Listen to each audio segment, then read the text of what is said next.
আমার খাওয়া one of the best beef Adana kebab এবং অনেক সুন্দর একটা প্ল্যাটার খেয়েছি আমরা। এটা খাওয়ার জন্য আমরা গিয়েছিলাম বড় মগবাজারে অবস্থিত অ্যাট দ্য টেবিলে। এটার পরিবেশটা কিন্তু খুবই দুর্দান্ত। সামনে গেলেই আপনার এরকম একটা সুন্দর ঝর্ণা দেখতে পারবেন কৃত্রিম।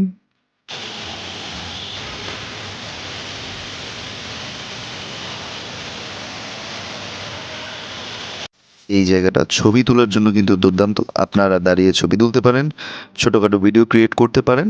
আমরা দেখলাম অনেকে এটা করছিল। এটা হচ্ছে এট দ্য টেবিলের দৃশ্য বাইরে থেকে। আমরা বাইরে বসে এরকম দৃশ্য দেখতে পাচ্ছিলাম। যাই হোক, আমরা ভেতরে চলে গেলাম এট দ্য টেবিলে। জায়গাটা কিন্তু খুবই দেখতে ভালো। এটা একটা মূলত একটা ফুড কোর্ট। তবে এখানে খুবই ডেকোরেট করে রাখা হয়েছে জায়গাটা। ফুড কোর্ট হলেও জিনিসটা কিন্তু অনেক ভালো লাগবে আর কি আপনার কাছে। একটা রেস্টুরেন্ট টাইপের ভাইব আপনাকে হয়তো দিবে। এখানে একটা শেভরলেট গাড়ি দেখা যাচ্ছে যেটার সাথে অনেকেই ছবি তুলছিলেন। তার পাশাপাশি এইখানে আপনি যদি দেখেন ফুড কোর্টটা কিন্তু বিশাল বড়। এখানে অনেক অনেক রকমের দোকানপাট রয়েছে। খাবারের অনেক অনেক জায়গা। সেকেন্ড ফ্লোরও আছে। Pizza, Mexican food, Japanese food, barbecue, Indian food, কোন ধরনের খাবার আপনারা চাচ্ছেন এখানে সব ধরনের খাবারই আপনারা পাবেন। যাই হোক, এখানে একটা ক্রিকেট খেলারও ছোট্ট মাঠ আছে বাচ্চাদের জন্য। সো সেকেন্ড ফ্লোরে আছে এটা। গেলে বাচ্চারা চাইলে এখানে ক্রিকেট খেলতে পারবে। অবশ্যই এটার জন্য টাকা প্রয়োজন। এবং এখানে একটা ছোট্ট সোফা বা চেয়ার টাইপের আছে, এখানে বসে অনেকে চাইলে ছবি তুলতে পারে।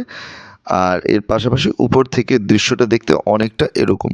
দেখলেই বুঝতে পারছেন যে বিশাল জায়গা, ভালো পরিমাণ বিস্তৃত জায়গা। যারা গিয়েছেন হয়তো অবশ্যই তারা আগেই জানান এই বিষয়ে। তবে আমাদের ভিডিওতে আমরা চেষ্টা করি সম্পূর্ণ জায়গাটা সবকিছু ভালো করে দেখানোর। এরপর একটু ওয়াশরুমের কন্ডিশন যদি দেখাই, পর্যাপ্ত জায়গা রয়েছে খেয়ে দিয়ে হাত ধোয়ার। এখানে কিন্তু সুন্দর একটা সেপারেট এরিয়া রয়েছে যেখানে বাচ্চারা চাইলে খেলাধুলা করতে পারে। এইখানে সেই বাচ্চাদের খেলার জায়গাটা রয়েছে। দেখতে পাচ্ছেন ছোট ছোট ঘোড়া রয়েছে। অনেক বাচ্চারাই বসে এখানে এনজয় করছিল। প্যারেন্টসরা খাবার দাবার খেলে বাচ্চাদেরকে এখানে দিয়ে যাচ্ছে। Merry go round, shooting games, এরকম টাইপের অনেক ধরনেরই খেলনা এখানে আছে, যেগুলো অবশ্যই একটা প্রাইজের বিনিময়ে আপনি খেলতে পারবেন। প্যারেন্টসরা, এটা আসলে প্যারেন্টসের জন্য অনেক হেল্পফুল, বিকজ যারা টডলার না, আরেকটু টডলারের থেকে বড় পর্যায়ে আছে, তারা এখানে খেলাধুলা করলে পাশে বসে প্যারেন্টসরা খাবারটা এনজয় করতে পারে। এবং টাইম আসলে বাচ্চারা এখানে এসে খাওয়া দাওয়া করতে পারে। এইখানে এই যে গাড়িও দেখতে পাচ্ছেন। আমি ওভারঅল চেষ্টা করছি যেগুলো আছে সেগুলো আপনাদেরকে দেখায় দেওয়ার।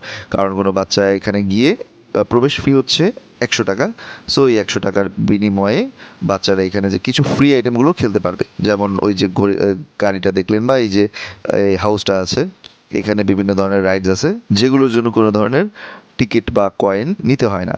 এখানে কিন্তু আবার 3D মাসাজ চেয়ার, তারপর হচ্ছে এই যে গাড়ি রেসিংয়ের গেমস, সব কিছুই মোটামুটি অ্যাভেলেবেল।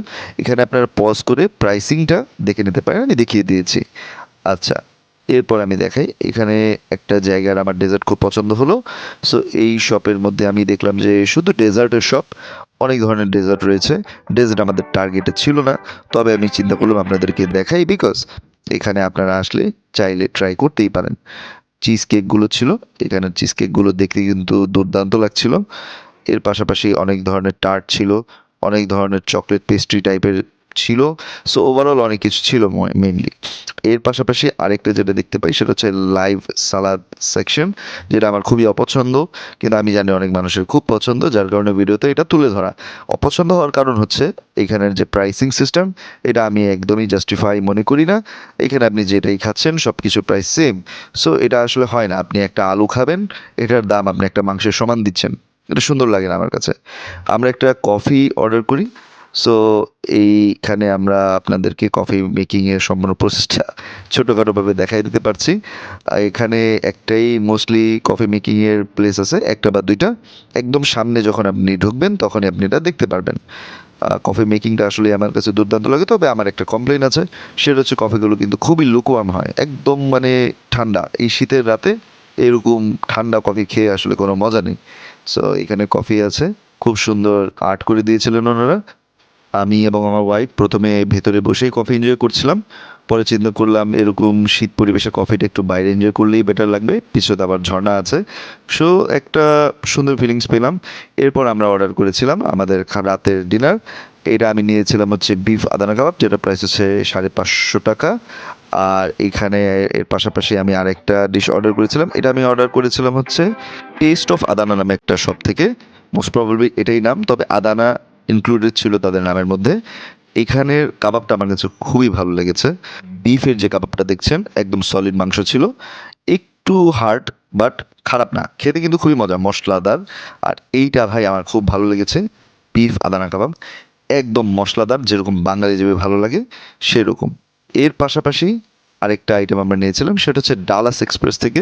এখানে 2টা চিকেন উইংস ছিল, একটা চিকেন স্টেক ছিল, ফ্রাইড রাইস ছিল, সটেড ভেজিটেবল ছিল। এটার প্রাইস ছিল অ্যারাউন্ড 350 টাকার মতো। এরপরে আমরা একটা আইসক্রিম ট্রাই করি। এটা হচ্ছে ইগলুর অথেন্টিক আইসক্রিম। এখানে ক্যারামেল আইসক্রিমটা আপনাদেরকে আমি রেকমেন্ড করছি। আমাদের ভিডিও কেমন লাগলো জানাবেন। এই পাশাপাশি আপনারা এখানে এসেছেন কিনা, আসলে আপনাদের ফেভারিট ফুড কোর্টের মধ্যে ফেভারিট স্টল কোনটা সেটাও কাইন্ডলি আমাদের এখানে কমেন্টে জানাবেন। এখানে আমরা চকলেটের সাথে এই ইগলো আইসক্রিমের সাথে যে ক্যারামেল ফ্লেভারটা থাকে সেটা মিক্স করে নিয়েছিলাম। আইসক্রিমের ফ্লেভারটাও কিন্তু খুব ভালো ছিল। আমাদের ভিডিও এতক্ষণ দেখলেন তার জন্য আপনাকে অনেক অনেক ধন্যবাদ এবং সাবস্ক্রাইব করে দিন।